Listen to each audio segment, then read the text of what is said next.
안녕하세요. 6월 첫 주입니다. 6월 첫 주이고, 우리가 이제 학기, 1학기 전체로 놓고 봤을 때 14주 차 이렇게 되는데요.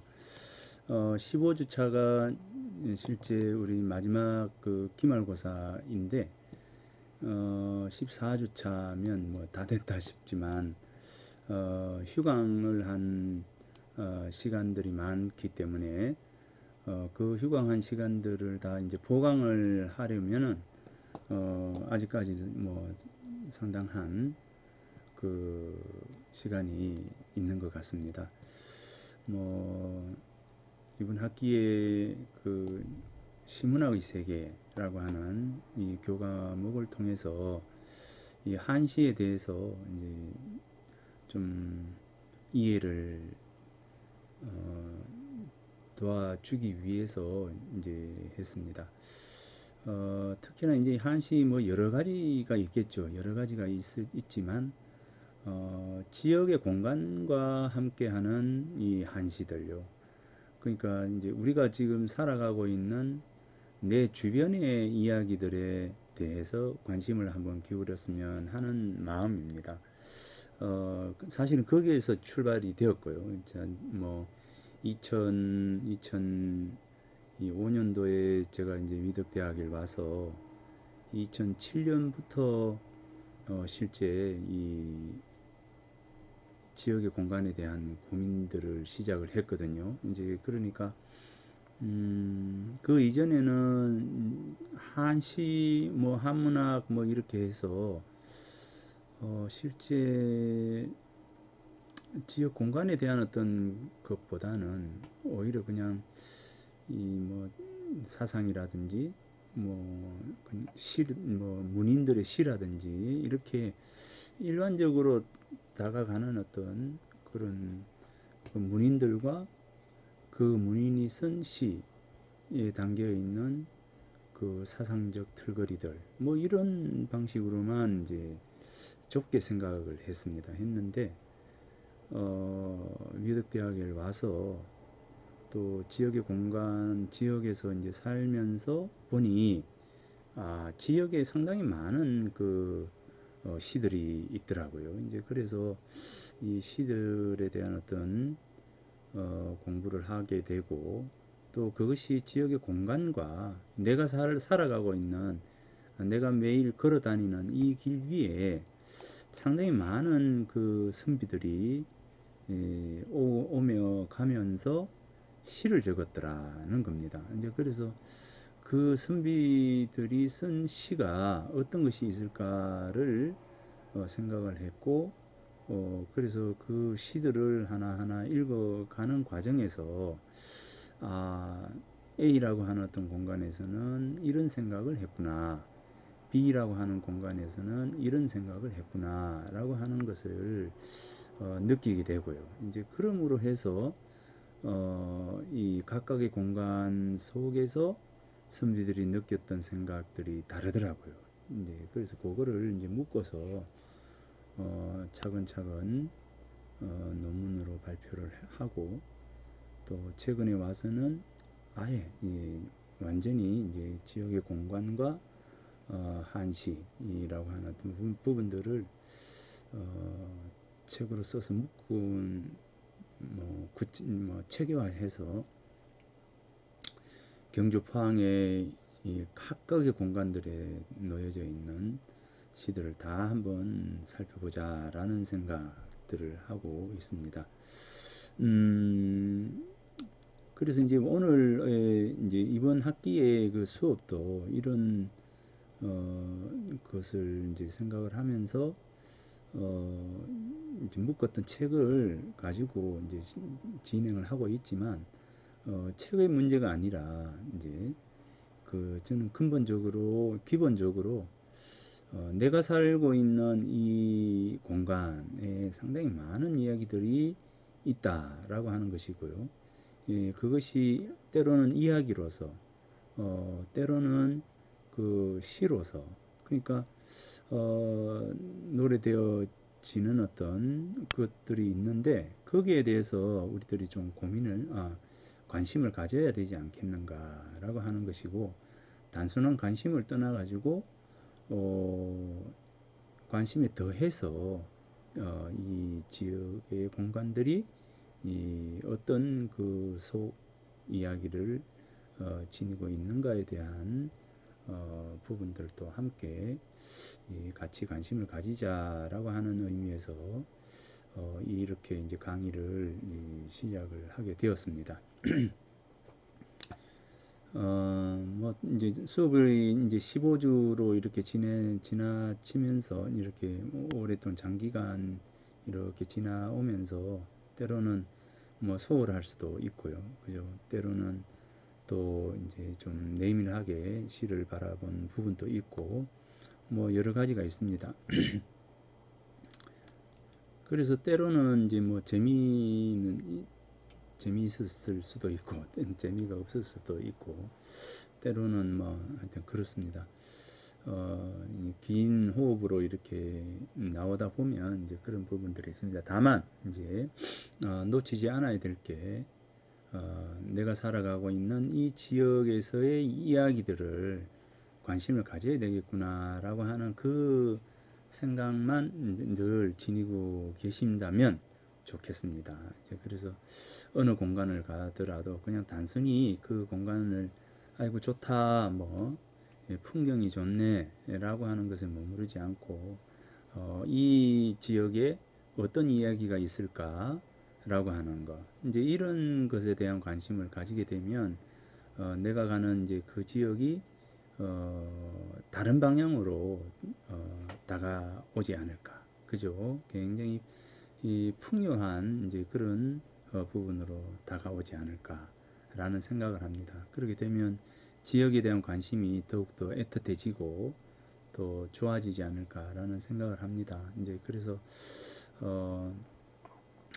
좀 더 지역에 대해서 관심을 가지는 계기가 되었으면 좋겠다.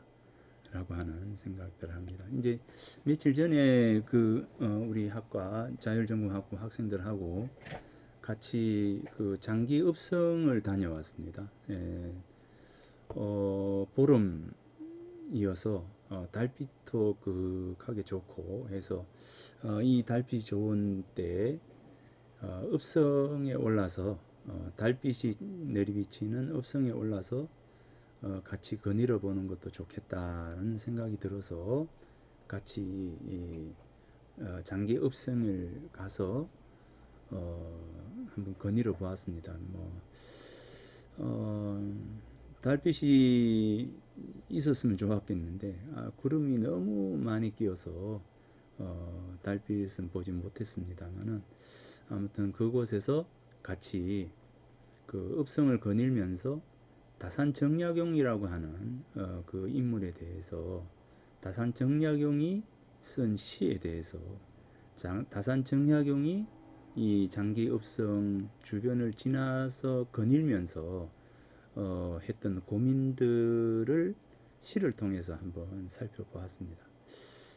나름 의미가 있었다라는 생각이 들고요. 이제 그래서 그런 것처럼 단순히 그냥 읍성이 있구나가 아니라 읍성이 왜 저기에 있고 그 읍성에 어떤 일들이 일어났고 그 읍성을 통해서 어떤 이야기들이 어떤 시들이 불리어졌는가 또 관심을 가지는 것도 지역의 문화를 아주 진작시켜 나가는 그런 소중한 기회가 되지 않을까라는 생각을 합니다. 내가 내 자신을 가꾸지 않으면 다른 사람들이 나를 존중해 주지 않죠. 이 맹자가 한 말입니다. 그리고 내가 우리 지역을 가꾸지 않으면 또 다른 사람이 가꾸어 주지 않습니다. 결국은 이제 내가 나를 망치는 것도 나에게서 비롯되어서 다른 사람이 나를 해치고 우리 국가도 우리 내부의 사람들이 망치게 됨으로 해서 외부의 사람들이 우리 국가를 침범하여서 망치는 그런 겁니다. 모든 것의 출발점은 나에게 있고 나로부터 비롯되는 것이거든요. 이제 그러니 이제 모든 부분들에 있어서 가장 중심은 바로 나다라고 하는 어떤 생각들이 들고, 그런 측면에서 내가 살고 있는 이 지역에 대한 관심은 결국 나에 대한 관심으로, 또는 우리 주변의 이웃에 대한 관심으로, 우리 지역에 대한 관심으로 나아감으로 해서 지역이 살찌는 그런 계기가 되지 않을까라는 그런 생각을 합니다. 그래서 뭐 경주에 계시든 포항에 계시든 저 멀리 뭐 서울에 계시든 그 공간에서 그곳에서의 어떤 이야기, 그것을 그냥 거니는 것이 아니라 이야기를 한번 체력도 한번 해보고 살펴도 보고, 그렇게 하면서 내 주변에 대한 이야기에서 관심을 가지게 되고, 그 주변이 의미로서 다가올 수 있는 기회가 되지 않을까라는 생각을 합니다. 한 학기를 이렇게 마무리하는 이 시점에서 여러 가지 생각들이 있어서 수업을 진행하는 과정에서 먼저 말씀을 드렸습니다. 그리고 지난주에 그 수업은 사실 지난해에 촬영이 되었던 그 영상을 대신 했습니다. 제가 이제 몸이 최근에 이제 수술을 해서 몸이 좋지 않아 가지고 부득이하게 어쩔 수 없이 그 부분은 지난 영상을 빌려 가지고 그렇게 대신했습니다. 그래서 좀 이상하다 여겼을지도 모르겠습니다. 그렇죠. 예, 그래서 먼저 미안하다는 말씀 드리고, 최소한 이제 이번 학기의 영상에 대해서 지난 거는 이제 쓰지 않으려고 저는 생각합니다. 그때 생각들이 다 다르기 때문에 강의도 이제 그렇게 해야 되지 않을까라는 생각을 합니다. 단순히 뭐 옛날 거를 가져와가 계속 되풀이해서 들어주는 거, 이건 뭐 저하고는 좀 안 맞는 그런 부분이어서 미안하다는 말씀을 드리고, 어쩔 수 없었다라고 하는 말씀도 더불어 드립니다. 자, 오늘은 이제 554에 대해서 한번 살펴보도록 하겠습니다. 자, 554와 원효 그리고 선비들이라고 하는 이 제목인데, 우리 치유예습 교재에서는 이 554가 몇 쪽이냐면, 요 치유예습이죠. 195쪽에서 217쪽입니다. 195쪽에서 217쪽 부분입니다. 지난주에는 여헌 장헌강이라고 하는 어떤 분에 대해서 했었죠. 사실 뭐 지난해 제가 여헌을 생각하는 부분하고 또 올해 여헌을 생각하는 부분하고는 다릅니다. 그건 시간이 그만큼 지나갔고 제가 여헌을 조금 더 공부를 했고, 그죠? 예, 그렇기 때문에 작년 동영상에서 미처 몰랐던 부분들이 지금 제 머릿속에 있겠죠. 다음 기회가 되면 여헌을 한번 직접 가서 이밤 서원에 가서 한번 여헌을 한번 만나보는 기회가 여러분들 뭐 있으실지, 그죠? 뭐 자율전공학부의 경우에는 아마 또 조만간 이밤 서원에 가서 여헌을 제가 강의를 하지 않을까 싶습니다. 자, 그러면 이제 일단 오사에 대해서 살펴보도록 하겠습니다. 우리 책의 195쪽. 자, 여기 제가 이 3부 이 부분에서는 제가 우리 삶을 재는 바로미터로서 이 공간을 이야기합니다. 우리 삶을 재는 바로미터. 우리가 이제 자로서 우리 하나하나 이렇게 지어 나가는 자척, 그죠? 자로서 지어 나가는데 그것처럼 우리들의 삶을 재는 그런 자와 같은 것이 바로 우리 공간이지 않을까라는 생각합니다. 자, 그래서 이제 그런 어떤 부분들을 생각하면서 자, 오늘 오사를 보도록 하겠습니다. 벌써 15분이 벌써 지났네요. 이제 자, 오사. 오사라고 하면은 가장 먼저 떠오르는 인물이 원효죠. 원효입니다. 그리고 오사에 자장암이 있죠. 원효암이 있고, 오사에 있는 이제 말사가 바로 이제 암자가 원효암이 있고, 그 다음에 자장암이 있어요. 이제 자장암이 있습니다. 그래서 원효와 이제 자장이라고 하는 두 인물이 이 오사에 있어서는 가장 중요한 인물 중에 하나입니다. 그런데 자장과는 달리 이제 이 원효의 경우에는 원효가 서로 이렇게 교유했던 인물은 누구냐면 자장이기보다는 자장은 귀족이었거든요. 신라의 진골이었으니까 자장은 아주 그 신라에서 귀한 신분이었고 이 원효 같은 경우에는 신라에서 육두품에 해당됩니다. 이제 그러니까 진골, 성골이라고 한다면 신라는 진골과 성골이라고 하는 이 신계는 여기는 신라는 이제 신들이 다스리는 세상이라고 봅니다. 제가 이제 신라를 바라볼 때 신들의 세상 속에서 인간이 같이 살아가죠. 이제 그러면 육두품 이하는 인간이고 진골, 성골은 신계라고 보면 됩니다. 이제 그들만의 세상이죠. 그래서 이 신들은 즉 진골과 성골이라고 하는 신라의 어떤 이 저기 그 지배층들은 그들끼리 같이 결혼도 하고 하죠. 인간하고 같이 안 사는 거예요. 이제 그래서 진골, 성골 그러니까 이제 뭐 조카하고도 결혼을 하게 되고 하는 이제 그런 일이 일어나게 됩니다. 자, 그런 요소들은 제가 생각할 때 이제 그렇습니다. 진골, 성골은 신계, 인간계 이렇게 할 때 바로 진골, 성골은 신계고 육두품 이하는 인간계다 이렇게 볼 수가 있는 거죠. 그러면 자장의 경우에는 신에 속하는 이제 그런 인물이었다. 그래서 자장은 자체하고 원효를 이야기한다면 이 원효와 아주 친한 인물이 바로 해공이라고 하는 인물입니다. 해공, 원효 스승이라고도 할 수가 있죠.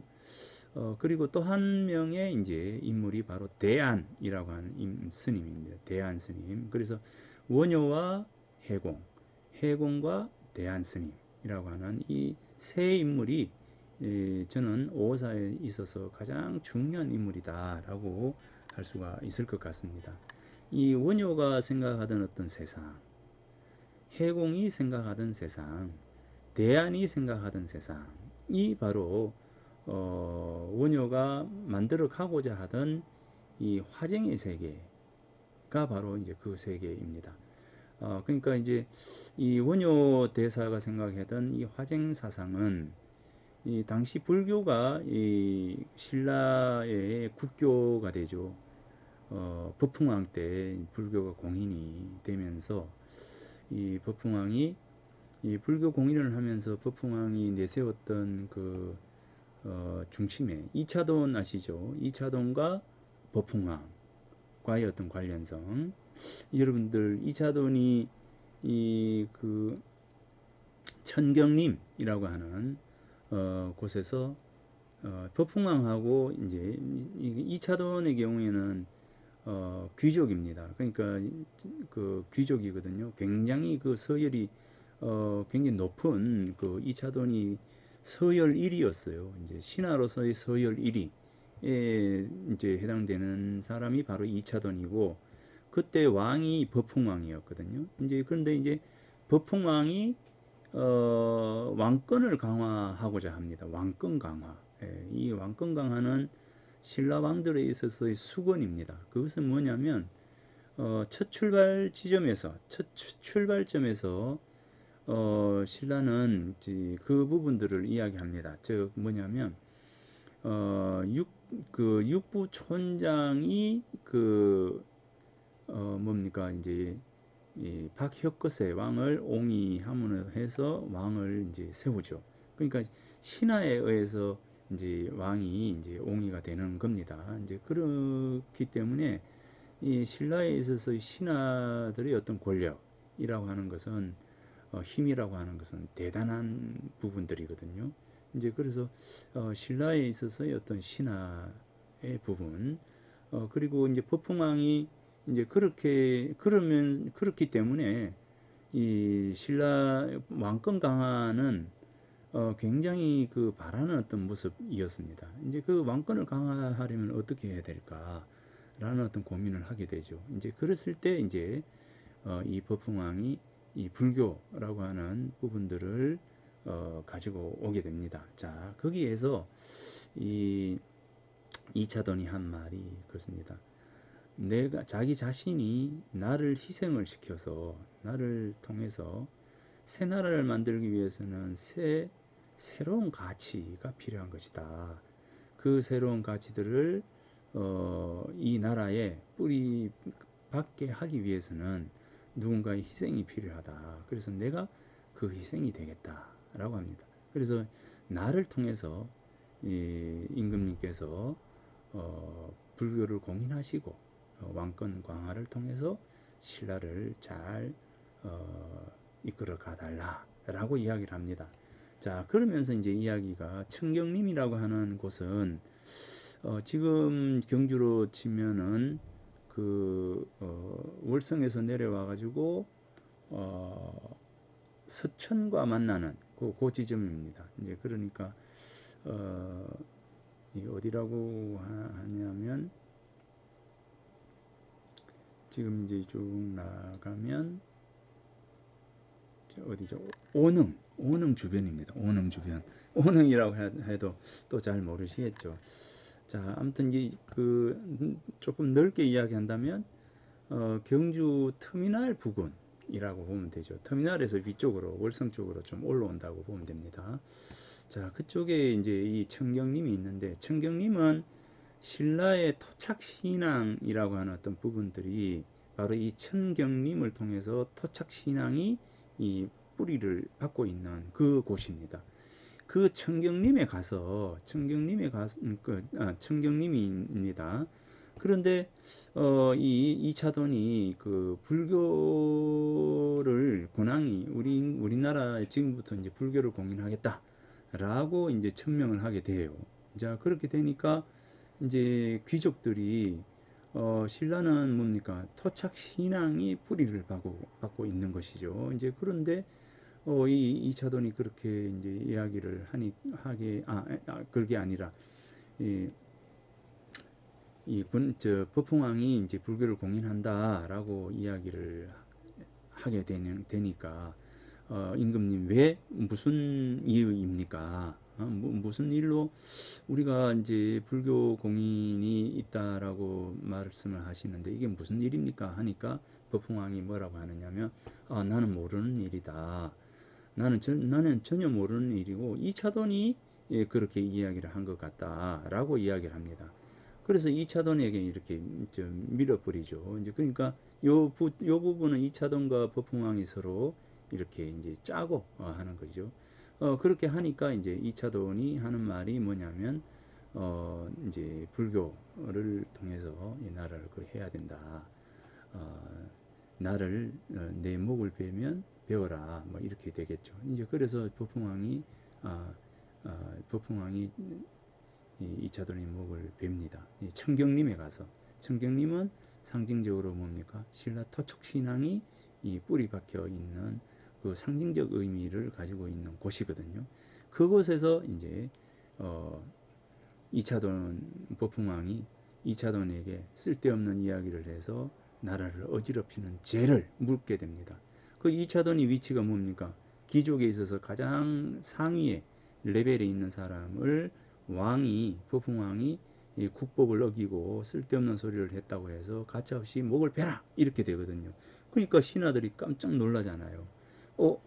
이전의 임금은 저런 행동을 하지 못했는데 법흥왕이 이차돈의 목을 베라고 하거든요. 이제 그러니까 이차돈이 기꺼이 내가 목을 바치겠다 라고 이야기를 하면서 내 실수에 대해서는 그렇다. 그리고는 이제 청경림에서 이제 목을 베는 거죠. 청경림에서 이차돈의 목을 치자 이 목이 어디로 가느냐 하면 백률사로까지 날아가게 됩니다.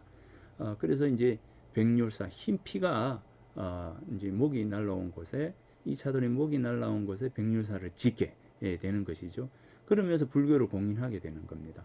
자, 아무튼 그렇게 됨으로 해서 이 왕의 권위가 어느 정도인가를 이제 귀족들한테 이제 드러내면서 불교를 이제 목을 치니까 이제 흰 피가 이제 솟아난 이 부분 기이한 일들이 일어나게 되는 것은 모두가 뭡니까?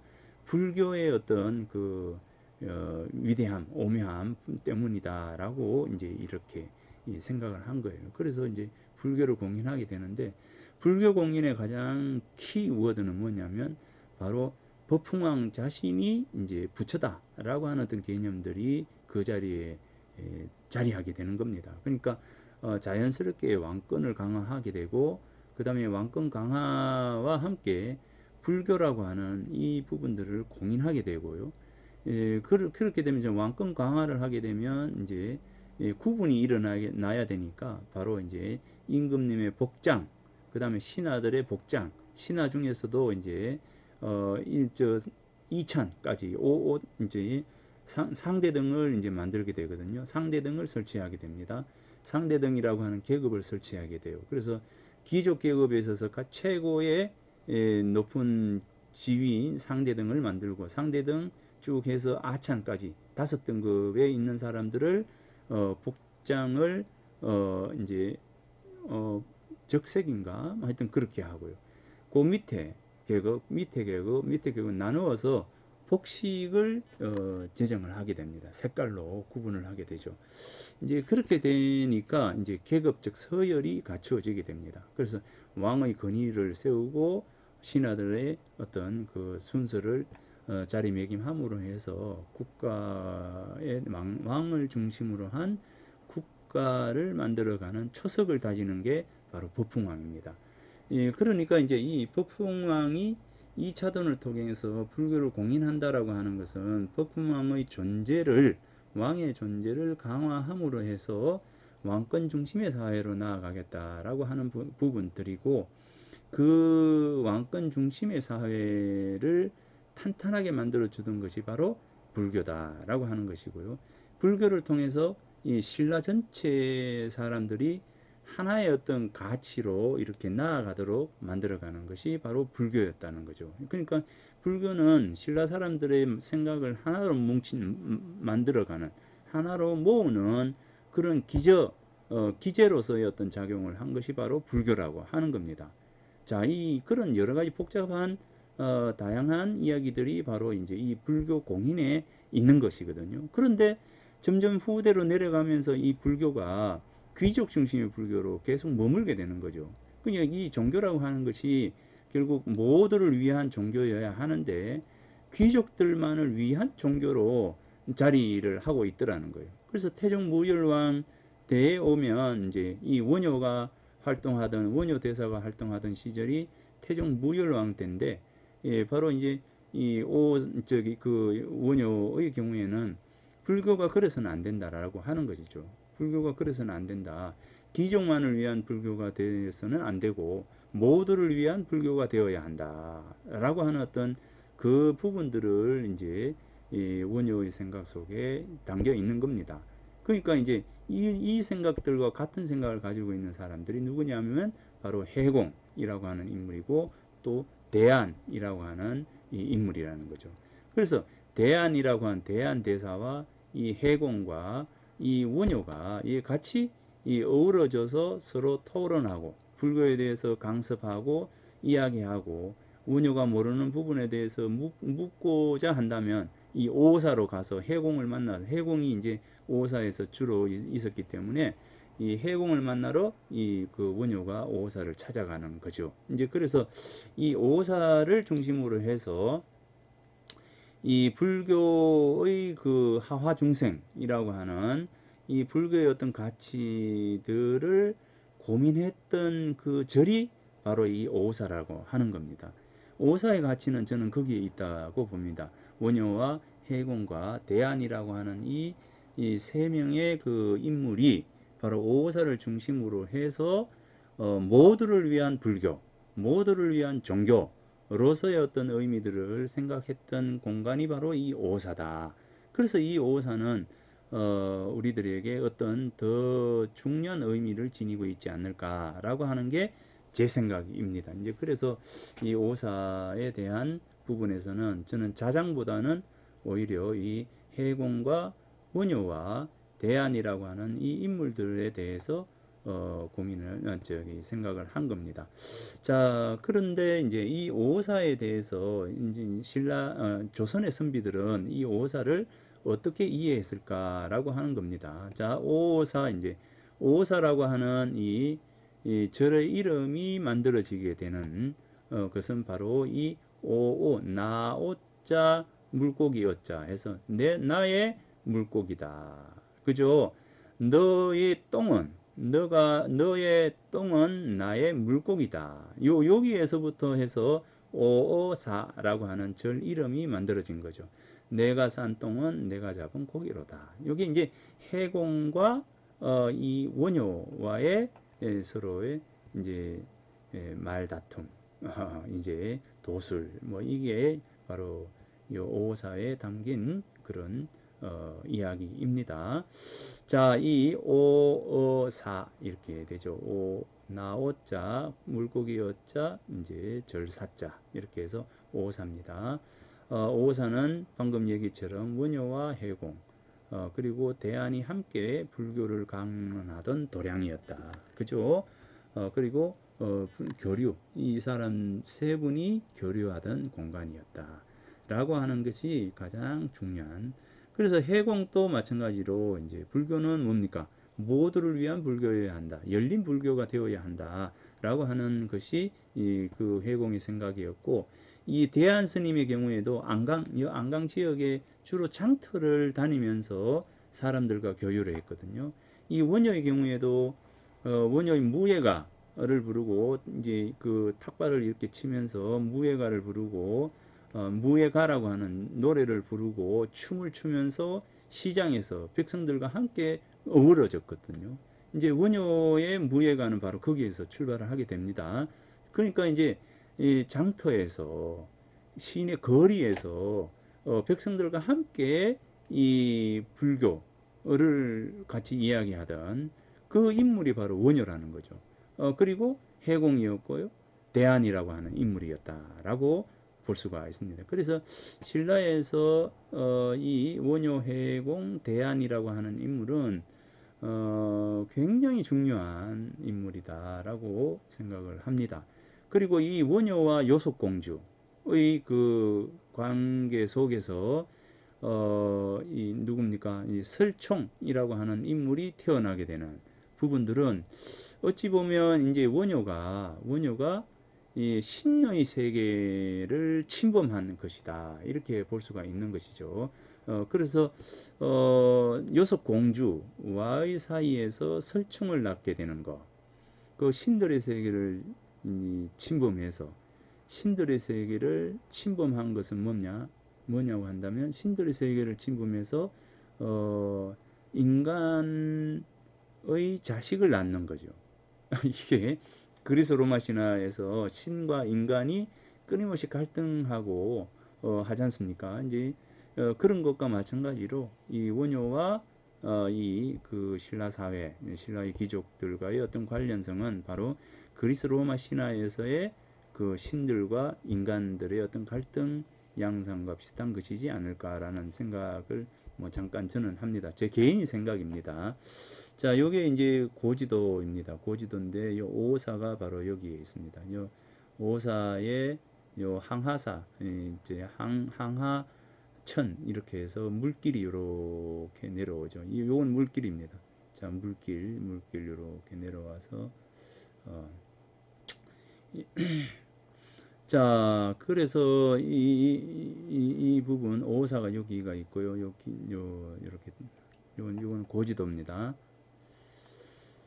자, 이 삼국유사 원효불기에 보면 각성은 처음으로 삼매경에 축을 열고 춤추는 호려병은 마침내 온 길거리에 바람을 타면서 걸려 있다.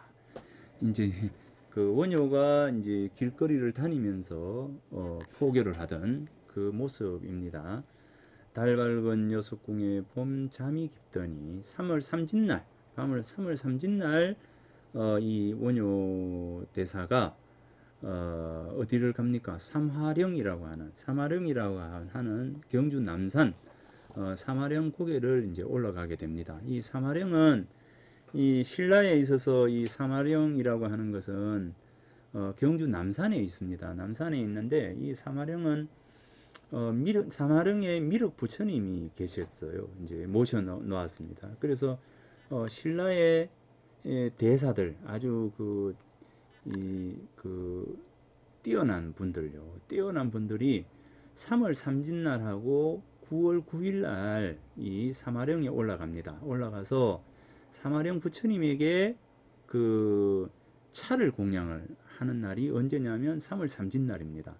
그래서 이 삼화령의 미륵 부처님에게 차를 공양하는 곳이 바로 이제 삼화령이고, 삼화령의 차를 공양하는 날이 3월 3일입니다. 그리고 9월 9일이죠. 가을 중구절하고 3월 삼진날 이 두 번 차를 미륵 부처님한테 차를 공양을 해요. 그러면서 이제 3월 삼진날과 중구절 이 두 날에 차를 공양하면서 국가의 안녕을 기원을 합니다. 대사들이 신라의 아주 뛰어난 대사들이 훌륭한 대사들이 이제 올라가서 그 3월 삼진날 국가 기원 차공양을 하는 날입니다. 이 봄잠이 깊더니라고 이것은 뭐냐면 이 원효 스님이 3월 삼진날 3월 3일이죠. 3월 3일날 바로 삼화령으로 올라갑니다. 삼화령으로 올라가서 미륵 부처님한테 이 차를 공양을 하고 이제 내려와서 월성을 따라 내려오다가 이 그 일정교를 지나서 월정교 가까이에 와서 물에 빠집니다. 물에 빠지자마자 태종무열왕이 그 군사들을 시켜가지고 원효 스님을 어디로 데리고 갑니까? 바로 요속궁으로 데려갑니다. 요속궁 공주에게로 데리고 가죠. 당시에 요속공주가 이제 이제 이혼을 하고 이제 남편과 사별하고 바로 이 혼자 된 몸으로 요속궁에 있을 때거든요. 혼자 된 몸으로 요속궁에 있을 때예요. 이제 그때 그 태종무열왕이 이 원효 물에 빠진 원효를 군사들에게 시켜서 이제 업고는 바로 요속궁으로 데려다 줍니다. 거기서 이제 일주일을 그 원효 대사가 머물게 됩니다. 요속궁에 일주일을 머뭅니다. 그리고 난 이후에 이제 태어난 인물이 바로 설총이라고 하는 인물입니다. 설총, 그죠? 설총이라고 하는 인물입니다. 그러니까 이 설총이라고 하는 인물은 바로 원효의 아들이면서 요속공주의 아들이다. 이 설총이 무엇을 만듭니까? 향찰과 이두를 만들게 되죠. 그러니까 설총이 유학자이면서 이제 향찰을 만들게 됩니다. 그러니까 굉장히 중요한 일을 했죠. 자 그래서 이제 봄잠이 깊다 하는 겁니다. 요속궁에서 요속공주와 원효가 일주일을 지낸 일들을 이야기를 합니다. 문 닫힌 분황사는 이제 원효 스님이 주석으로 계시던 곳이기 때문에 이 분황사를 이야기하고, 그래서 문 닫힌 분황사 돌아보는 소상, 원효 스님의 모습이죠. 소상 흠망도 하여라. 이 원효가 돌아가시고 계시지 않는 것에 대한 안타까움, 이것을 이제 일현 스님이 이 분황사에서 이런 생각을 한 겁니다. 자, 스님은 처음으로 삼매경의 축을 열었고, 그죠? 원효 스님은 처음으로 삼매라고 하는 이 삼매의 어떤 그 가치들에 대한 이야기들을 열었고, 춤추는 호러병, 이거는 이제 무예가를 이야기하는 거죠. 무예가와 이제 무의 춤에 대한 부분, 그리고 장터를 돌아다니면서 백성과 같이 어울리는 이런 모습이거든요. 이런 모습을 이야기하는 거예요. 자, 일현 스님이 쓴 찬입니다. 원효에 대한 찬이 바로 요건데, 각성은 처음으로 삼매경의 축을 열고 춤추는 호러병은 마침내 온 길거리에서 바람을 타면서 걸려있네. 달 밝은 여섯공에 봄잠 깊더니 문 닫힌 분황사 돌아보는 소상 허망도 하여라. 자, 요게 이제 원효 불기조, 삼국유사 원효 불기조에 적힌 그 찬입니다. 일현 스님이 원효에 대한 찬불이죠. 찬송에 해당되는 부분입니다. 원효는 춘원 이강수, 여러분들 잘 아시죠? 이제 춘원 이강수 선생의 경우에는 원효대사라고 하는 이 소설을 쓰게 됩니다. 원효대사. 이 원효에 대한 소설을 춘원 이강수 선생이 쓰게 됩니다. 거기에 이제 원효대사라고 하는 이제 이 그 소설의 첫말머리에 원효는 신라가 낳은 가장 큰 사람이고 고승이요 성승이다. 그의 대승기신론 소와 화엄경 소는 불교가 전하는 동안 전할 것이다. 그렇죠? 사실 일본에서는 이 원효가 성인이죠. 성인입니다. 이 원효는 일본에서는 성인입니다. 성인. 원효는 세계전 위입니다. 그러나 원효는 요속공주로 하여 파괴해서 설총을 낳았다. 자, 이 파괴는 실제 파괴가 아닙니다. 뭐냐면 뭐라고 했습니까? 제가 신들의 세계를 파괴하는, 신들의 세계를 공격하는 그런 부분들입니다. 그러니까 이 뭐라고 했죠? 제가 이제 제 생각입니다. 예. 귀족 불교로 남아있던 당시 불교를 어디로요? 민간인들이 다 함께 이제 하는 이 하와 중생하는 이 불교로 바꾸어 나가는 거죠. 그러기 위해서는 어떻게 해야 됩니까? 저 세계를 공격하고 부수어야죠. 그러기 위해서는 나아가야 되는 겁니다. 그러니까 이 원효가 여기서 파괴했다라고 하는, 파괴라고 하는 춘원 이광수 선생의 말은, 이 파괴하는 것은 맞지 않는 의미이다. 저는 그렇게 생각합니다. 하나의 신들의 세계, 그러니까 불교를 모두의 불교로 만들어가는 과정에서 어쩔 수 없이 보여주어야 했던 부분들이다라고 하는 겁니다.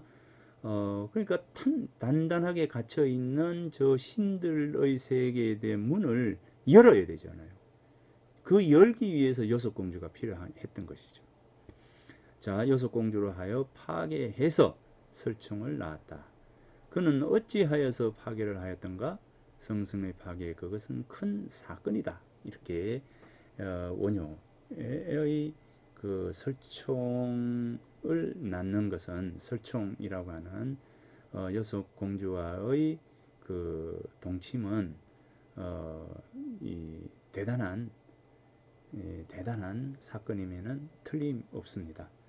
저는 이 부분들을 그렇게 지금 말씀드렸던 그런 부분으로 생각을 합니다. 자, 그래서 이제 원효가 이런 인물이다라고 하는 겁니다. 원효와 인은 있던 곳, 포항의 오사를 비롯해서 원효의 소상이 있던 경주 분황사, 덕동댐의 물길 아래 잠겨있던 고선사지, 그죠? 고선사지는 뭡니까? 지금 이제 덕동댐이라고 하는 덕동댐이 있습니다. 이 덕동댐 그 가운데에 보면 이제 고선사지가 예전에 있었어요. 이 원효가 원효 대사가 계셨던 곳인데 거기에 이제 사복이라고 하는 삼국유사의 사복불언이라고 하는 그 이야기가 나오는데 불언 사복이라고 하는 인물과의 이제 얽힌 부분입니다. 그래서 사복의 어머니가 돌아가시고 난 이후에 이제 사복과 원효가 사복의 엄마를 이렇게 장사 지내주는데 장사 지내면서 이제 명활산성 지금 보문 있는 이 명활산성까지 오게 됩니다. 명활산성에 와서 사복의 엄마를 이 장사 지내준 장례 지내주는 이야기가 나오거든요. 이제 그러니까 그 고선사지. 그 다음에 여섯공주와의 그 인연을 만든 일정교와 월정교, 설총을 낳은 요석궁, 뭐 이런 곳이 이 원효와 인연이 있는 곳이다. 그래서 이제 오사, 분황사, 고선사지, 그죠? 그리고 뭡니까? 이제 요석궁이라고 하는 이곳이 원효와 직접 관련되어 있는, 물론 원효 대사와 관련되어 있는 곳이 뭐 여기뿐이겠습니까? 아주 다양한 곳이 많죠. 자, 이 554 일주문입니다. 자, 해공은 원효와 매우 닮아 있다. 자, 해공에 대해서 이제 같이 요 부분들은 자, 다음 시간에 하도록 하겠습니다. 자, 오늘 수업은 여기서 마치도록 하겠습니다.